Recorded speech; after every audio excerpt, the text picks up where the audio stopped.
Hello everyone, welcome back to my Sandhya Singh vlog. आज का जो ब्लॉग है स्टार्ट करते हैं। भाभी का बर्थडे है तो हम लोग वहाँ जाने वाले हैं और जो साथ में आप देख रहे हैं ये है मेरी क्यूट सी एक भतीजी। और चलिए चलते हैं बर्थडे में। Hello hello. कहाँ जा रहे हैं हम सभी? हम पार्टी में। किसकी पार्टी है? मम्मी की पार्टी। बर्थडे की पार्टी। बर्थडे पार्टी में। किसका बर्थडे है? मम्मी का बर्थडे। भाभी का। का।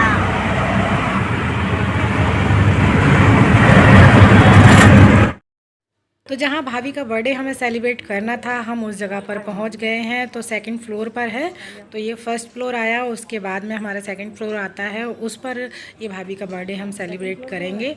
और ये अग्रवाल होटल है, काफ़ी बड़ा है और अच्छा लगा भाई को, तो बोला चलो भाभी का रेस्टोरेंट तो बर्थडे यहीं पर सेलिब्रेट करते हैं। उसके बाद में हम सभी लोग पहुंच गए थे और जगह काफ़ी पसंद आई।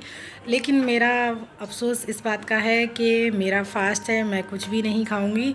और व्रत का भी काफ़ी सारा सामान यहाँ पर मिल रहा था, पर मैंने कुछ भी नहीं खाया क्योंकि पता नहीं ये कैसे, किन हाथों से कैसे बनाते होंगे। तो मुझे विश्वास नहीं है बाहर के खाने पर। व्रत में तो मैं घर का ही मोस्टली बनाकर खाती हूँ, जो भी बनाना है मिठाई वगैरह सब घर पर ही बनाकर तो मैं खाती हूँ। नवरात्रि तभी व्रत रहती हूँ, ऐसा नहीं है। अगर मुझे कहीं जाना होता है, पहले से पता होता है, तो बेशक मैं नवरात्रि व्रत नहीं रखूँगी। लेकिन अगर मुझे व्रत रखने हैं तो पूरी तरह से साफ़ सुथरे में व्रत रखती हूँ। और हम अपनी लोकेशन पर पहुँच गए हैं और बच्चे तो बस पार्टी पार्टी जल्दी जल्दी जो भी कुछ आ जाए खाने के लिए चिल्ला रहे हैं।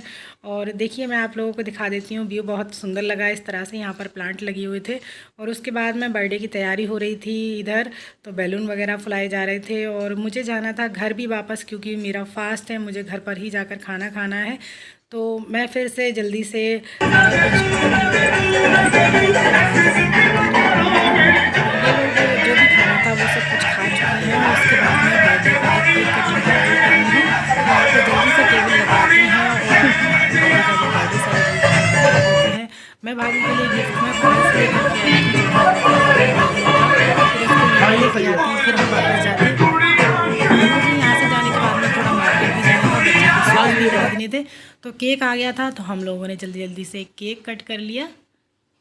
Happy birthday to you, clapping करो। Happy birthday to you, happy birthday dear bhabhi, happy birthday to you.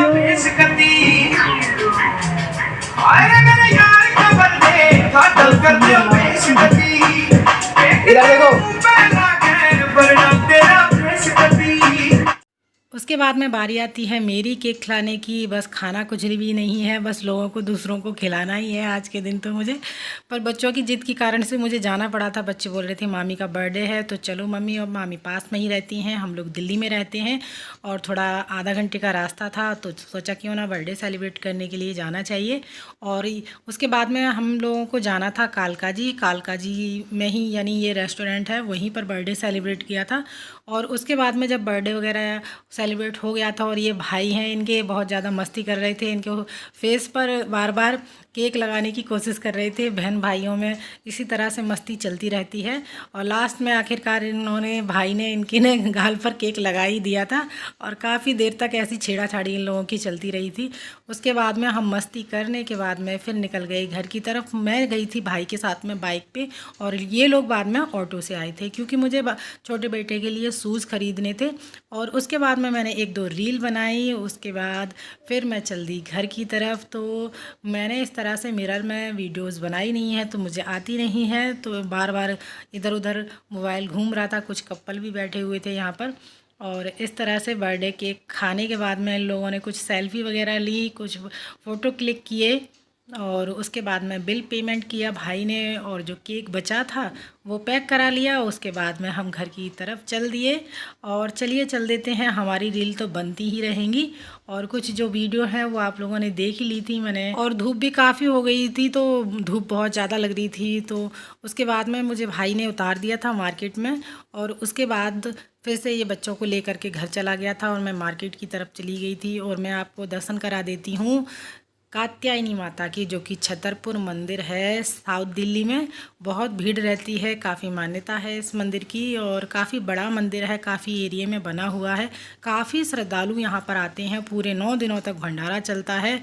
सुबह से लेकर शाम तक पूरे दिन भंडारा होता है यहाँ पर। व्रत का और हर तरह का अलग से जो भोजन है वो मिलता है यहाँ पर। लोग आते हैं प्रसाद ग्रहण करने के लिए। और देखिए, ये संत बाबा नागपाल जी ने बनवाया था और यहाँ पर काफ़ी एरिया में ये फैला हुआ है। मैं ऑटो से जा रही हूँ तो सोचा आप लोगों के साथ में एक इसकी जो झलक है आप लोगों के साथ में मैं शेयर कर देती हूँ। तो इस तरह से यहाँ पर ये पंडाल लगते हैं, चप्पलें यहाँ पर उतारने के लिए, जूते चप्पल उतारने के लिए। उसके बाद में काफ़ी लाइन लगती है यहाँ पर, लेकिन सिक्योरिटी काफ़ी अच्छी है, स्पेस ज़्यादा है तो कोई भीड़ भाड़ वाली ज़्यादा चीज़ें दिखती नहीं हैं। और उसके बाद में देखिए, ये जो मेन मंदिर है वो जो एंट्री है वो इधर से है, ये जो आप देख रहे हैं। और इस तरह से चल दिए फिर हम घर की तरफ। घर पे आने के बाद में मैं अगले दिन का आपको इसी में दिखा देती हूँ ब्लॉग। जो है कीर्तन में जाती हूँ शाम के समय में। माता रानी के भजन कीर्तन में जाने के बाद में दिल को बड़ा सुकून मिलता है।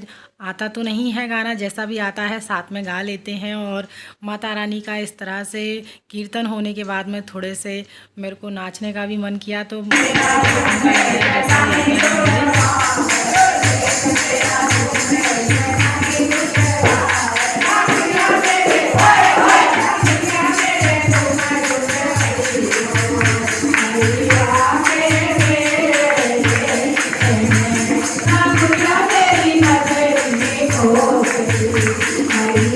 अभी अच्छे से ब्लॉग शूट करना नहीं आता है, जैसा भी आता है आप लोगों के साथ में मैं शेयर कर देती हूँ।